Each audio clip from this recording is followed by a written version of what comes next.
The United Nations Security Council held an emergency meeting on Friday to condemn Russia's recent attacks at Ukraine's Zaporizhzhia nuclear power plant. Now, the attack at the Zaporizhzhia nuclear power plant, which happens to be Europe's largest nuclear plant, has also raised alarm of a very dangerous escalation in the ongoing conflict. The Western allies have criticized Moscow on Friday over reports of it shelling and also seizing the Zaporizhzhia nuclear power plant by force. The American ambassador to the United Nations, Linda Thomas-Greenfield, slammed the Russians for threatening the safety and security of civilians across Europe.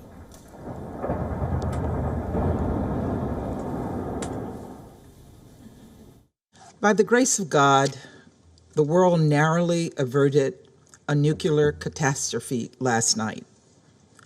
We all waited to exhale as we watched the horrific situation unfold in real time. Now, Russia's envoy to the United Nations, Vasily Nebenzia, meanwhile has rebuffed the accusations that the Russian forces had resorted to shelling the nuclear facility. Now, in his statement at the UNSC meeting, Vasily slammed the West for putting up a false narrative regarding the conflict at the Zaporizhzhia nuclear plant. Сегодняшнее заседание – очередная попытка киевских властей разжечь искусственную истерию по поводу происходящего на Украине. А им подпевают в этом их западные покровители. Вот и сегодня мы слышали очередную ложь о том, что российские войска атаковали Запорожскую атомную электростанцию. Это все часть беспрецедентной кампании лжи и дезинформации против России. Now, the Ukrainian envoy to the United Nations has also criticized Russia for shelling and seizing the power plant. He's also accused Moscow of peddling lies at the United Nations Security Council. Yesterday, they committed an act of nuclear terrorism while shelling and seizing the Zaporizhzhia nuclear power plant in the town of Energodar. The lies by the permanent representative of Russia are not surprising. He may not be properly informed by his capital, and we saw it on many occasions in the Security Council.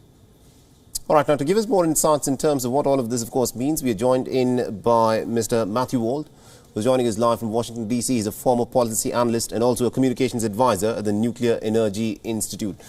Now, Mr. Wald, let me begin by asking you this. The reports that the Russians may have resorted to shelling at a nuclear power plant to seize control of it, how concerned are you about these?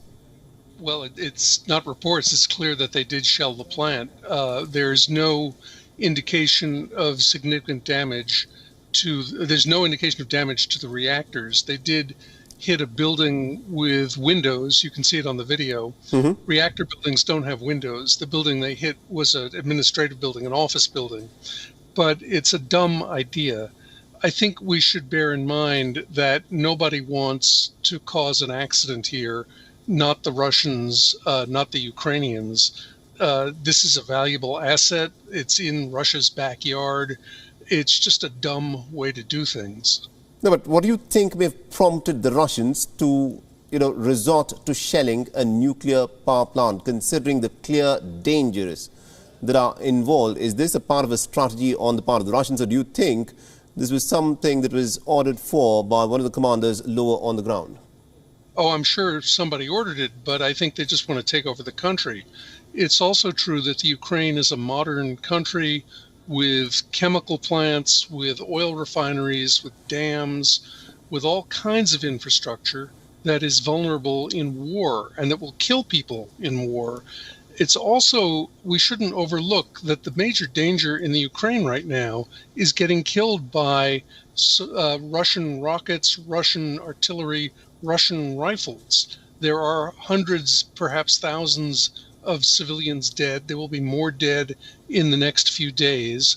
Yes, it is hypothetically possible to do serious damage to a reactor. That didn't happen here. In the meantime, we have casualties left and right from conventional means and all kinds of vulnerable infrastructure sitting out there. You remember Bhopal. Imagine hitting a chemical plant with a shell. The reactors, at least, are built for extreme weather, for earthquake. They're very sturdy structures. There's a lot of other stuff there that isn't so sturdy. Now, in terms of what may have happened, because the Ukrainians immediately said that this could be way worse than what happened in Chernobyl if a shell had directly hit a reactor. In this case, it was one of the peripheral buildings that came under attack. There are said to be a total of about 15 such nuclear reactors in Ukraine. This is what is being said.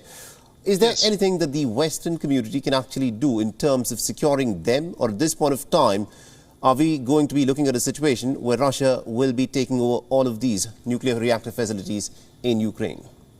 I don't think anybody with a nuclear engineering background would compare this to Chernobyl. They're very different reactors, and these reactors are in super strong concrete and steel buildings. Chernobyl was an entirely different case.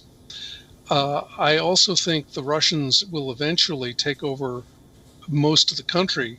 We may be looking, I'm not a military analyst, but we may be looking at a protracted war, but the Ukrainians don't have the ability to hold off the Russians forever.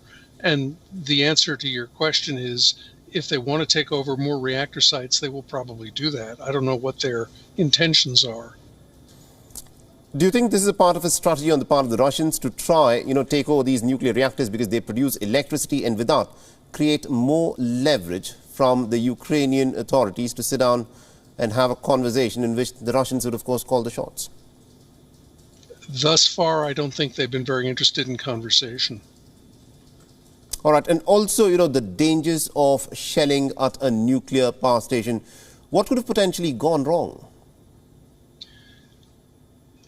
They weren't built with war in mind. They were built with extreme challenges in mind. Tornadoes, storms, floods, earthquakes, and that gives them some protection. We're in a sort of uncharted area here in which these reactors are very sturdy. After the Fukushima accident, the Ukrainian reactors added extra equipment to be able to function even if the national grid goes down, even if a lot of their equipment fails. They have a lot of portable emergency equipment that would prevent the kind of accident that occurred at Fukushima. But to some extent, we're in uncharted territory here. I do think, though, that we need to keep in mind that there isn't anybody on either side who wants to create a major accident.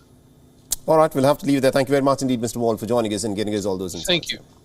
WION is now available in your country. Download the app now and get all the news on the move.